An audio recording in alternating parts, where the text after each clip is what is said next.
ചരിത്രം രചിച്ച US president Donald ട്രംപിന്റെയും സിറിയൻ പ്രസിഡന്റ് അഹമ്മദ് അഷാറയുടെയും കൂടിക്കാഴ്ച. 25 വർഷത്തിന് ശേഷമാണ് ഇരു രാജ്യങ്ങളുടെയും തലവന്മാർ തമ്മിൽ കൂടിക്കാഴ്ച നടക്കുന്നത്. ഡമാസ്കസുമായുള്ള US-ന്റെ ബന്ധം സാധാരണ നിലയിലാക്കുന്നത് പരിഗണിക്കുമെന്ന് ട്രംപ് പറഞ്ഞു. ട്രംപിന്റെ 4 ദിവസത്തെ മധ്യപൂർവ്വദേശ സന്ദർശനത്തിനിടെയാണ് നിർണായക ചർച്ച നടന്നത്. GCC രാജ്യങ്ങളുമായുള്ള സമ്മേളനത്തിന് മുമ്പ് അരമണിക്കൂറോളമാണ് നേതാക്കളുടെ കൂടിക്കാഴ്ച നീണ്ടത്. സിറിയക്കെതിരെയുള്ള ഉപരോധങ്ങൾ നീക്കുമെന്ന് ട്രംപ് കഴിഞ്ഞ ദിവസം പ്രഖ്യാപിച്ചിരുന്നു. GCC നേതാക്കളുമായി നടന്ന കൂടിക്കാഴ്ചയ്ക്കിടെ സൗദി കിരീടാവകാശി മുഹമ്മദ് ബിൻ സൽമാന്റെ ഇടപെടലിനെ തുടർന്നാണ് ഉപരോധം റദ്ദാക്കാനുള്ള നീക്കം. ഇതിനു പിന്നാലെയാണ് അഷറായുമായുള്ള ട്രംപിന്റെ കൂടിക്കാഴ്ച.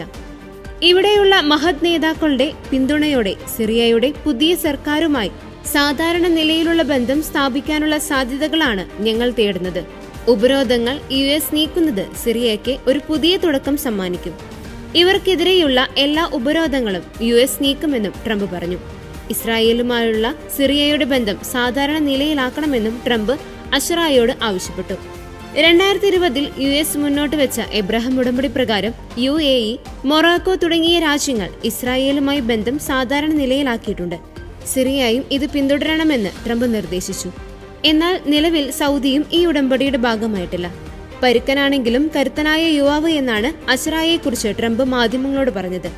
2000 അന്നത്തെ സിറിയൻ പ്രസിഡന്റ് ഹഫീസ് അസദും US പ്രസിഡന്റ് ബിൽ ക്ലിന്റണും തമ്മിൽ ജനീവയിൽ കൂടിക്കാഴ്ച നടത്തിയതിനു ശേഷം ആദ്യമായാണ് 2 രാജ്യങ്ങളുടെയും തലവന്മാർ കൂടിക്കാഴ്ച നടത്തുന്നത്.